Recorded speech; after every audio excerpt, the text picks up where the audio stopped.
কলকাতার পাথুরিয়া ঘাটের রানী চারুশীলা দেবী ঝাড়খণ্ড রাজ্যের দেওঘরের বাবা বৈদ্যনাথ মন্দির থেকে প্রায় 1.5 কিলোমিটার দূরে একটি মন্দির নির্মাণ করেছিলেন।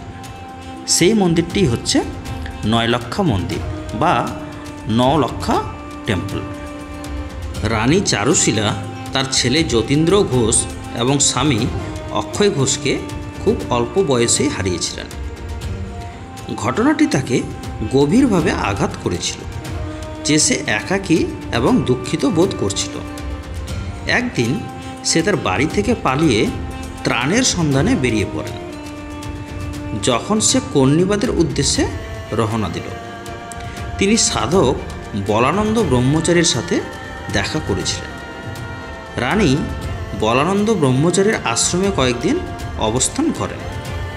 সাধু তখন তার দুঃখের কথা শুনলেন এবং তার দুঃখ থেকে মুক্তি পেতে নলক্ষা মন্দির নির্মাণের পরামর্শ দিলেন। বলানন্দের সাথে কথা বলে রানী শান্তি অনুভব করতে লাগলেন। তিনি পরামর্শ গ্রহণ করেন এবং মন্দির নির্মাণের জন্য 9 লক্ষ টাকা দান করেন। পরে রানী চারুশীলা সাধু বলানন্দের আশ্রয় নেন। চারুশীলা দেবী সাধু বলানন্দের নির্দেশে মন্দিরটি নির্মাণ করেন। তিনি মন্দির নির্মাণের নেতৃত্ব দেন পশ্চিমবঙ্গের বিখ্যাত প্রকৌশলী শ্রী কালিদাস রামকে। রানী চারুশীলা তার প্রিয় পুত্রের স্মরণে এই মন্দিরটি তৈরি করেছিলেন।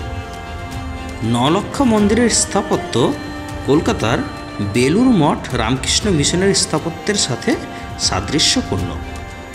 মন্দিরটি 146 ফুট উঁচু। 4 বছর কঠোর পরিশ্রমের পর 1940 সালে মন্দিরটি সম্পূর্ণ হয়। এই মন্দিরটি যুগল মন্দির নামেও পরিচিত।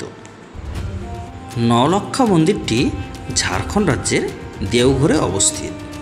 এটি জনপ্রিয় জ্যোতির্লিঙ্গ বাবা বৈদ্যনাথ ধাম মন্দির থেকে প্রায় 1.5 কিলোমিটার দূরে অবস্থিত।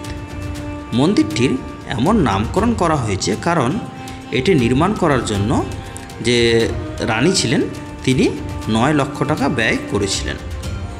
এই 9 লক্ষ মন্দিরটি রাধাকৃষ্ণকে উৎসর্গ করা হয়েছে।